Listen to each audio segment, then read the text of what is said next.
One that you stick with is the one you have a relationship with, not the biggest, not the best.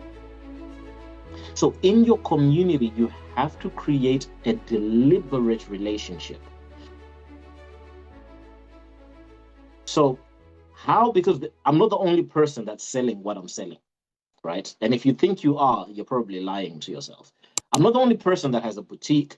I'm not the only person that has an accounting firm. I'm not the only person that provides cleaning services. I'm not the only person that does this or this or this. I'm not the only company that does this, right? That's a very good realization. You know, the Bible says that the prophet Elijah says that it's now only me, and then God showed him 7,000 other prophets. So you have to acknowledge that you're not the only person.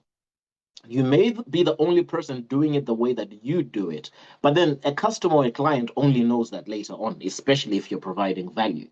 So the question then is, how do I then make sure that I still make sales in this environment where there's competition and the like? How do I make sure I'm not the biggest company? There are other companies that can charge less than me, etc. Right? You have all these struggles and all these questions. Now, my question to you is, would you want to replace that brother of yours? So today we take that brother or sister out of the equation, and Will Smith now becomes your brother. Answer would definitely be no. But then isn't Will Smith richer? He is. Isn't he more well known around the world? He is. Does he not have better access to resources than probably your brother or sister? He does. But guess what? The one that you stick with is the one you have a relationship with, not the biggest, not the best.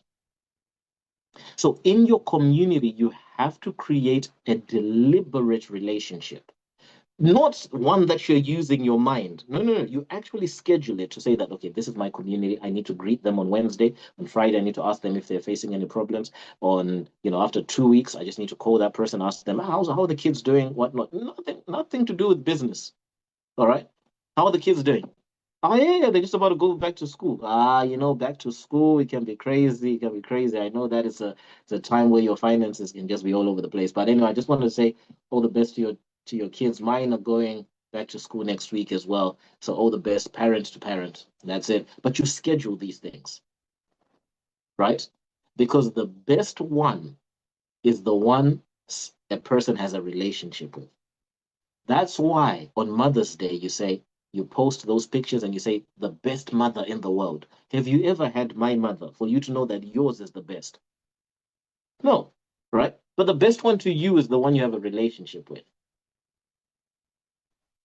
So if you see even beyond motivation, we are very relationship based. I'm not saying we don't make mistakes. Don't get me wrong. I'm giving you a brilliant template. If we fall short at times, then so be it. Right?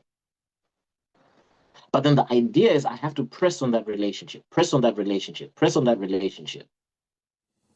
Okay? Because if we're saying that some of you are married right now, your wife didn't choose you because you're the best. She chose you because you were there.